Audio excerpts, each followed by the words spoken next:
sa Boy Tapang. Ayan. Okay, malaman po natin, Idol Rafi, dahil may mga kani-kanila sasabi laban sa isa't isa. May mga version sila. May mga version po sila. Mas maganda rin mismo sa kanila. So parang vlogger to. Parehas vlogger po. At nag-aaway sila. Opo, magkasintahan, Idol. Okay. Hindi po sila kasal. Alright. So live-in. Live-in lang po. Pati pagbatiin natin kung ano yung problema mga nakarang araw hanggang ngayon. Opo. At meron tayong video.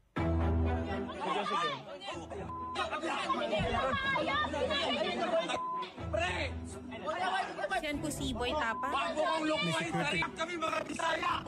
Alam kong mahina ka! Alam kong mahina ka! Nandito ngayon si Ma'am Cherry White. And then mamaya, subukan natin tawagan si Boy Tapang. Ang ating purpose dito, ay para makinig ng kaso bago nito. Ayun. Taas mo muna. Bigla kayo na isa lang. Sabi ko, bago mag 3 o'clock, sorry na, medyo napa-extend yung kaninang complainant. Sige. Magandang hapon po, Ma'am Cherry White. Okay. Hello po, magandang hapon po.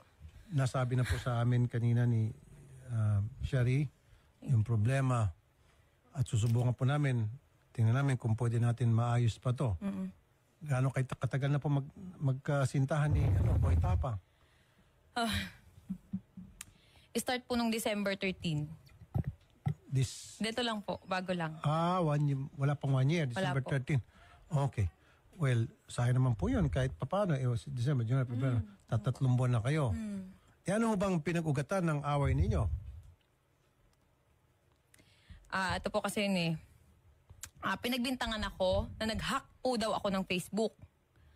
Nahinak ko daw po yung Facebook, which is nung isang gabi po, akala niya hinak ko yung Facebook niya, pero lahat po ng Facebook nag-log out.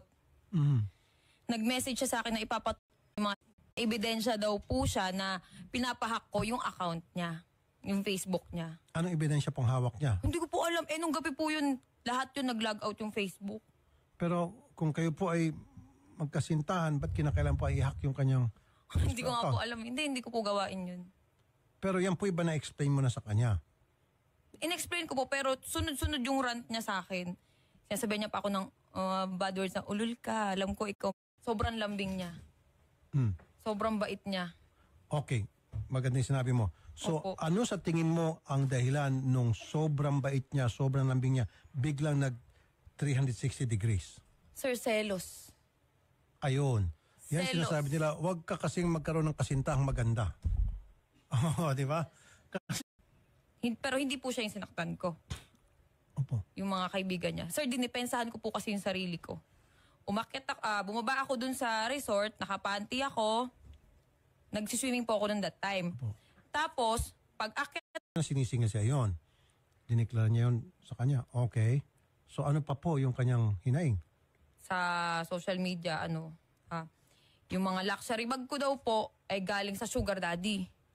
Yun yung sinasabi niya.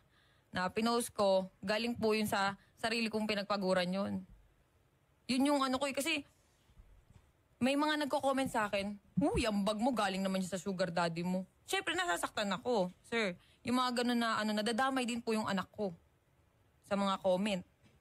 Kaya sabi ko, hindi po ako sumagot sa Facebook. Gusto ko daanin na lang namin sa... Okay. Kasi ma'am, ito, kung talagang hindi kayo magpag-ayos at lumalato, kung yun po yung naitabi nyo o na screenshot nyo, yung mga pananalita na hindi totoo, pwede cyber libel natin. Kung sino man yung gusto nyo, may kagagawa niyan.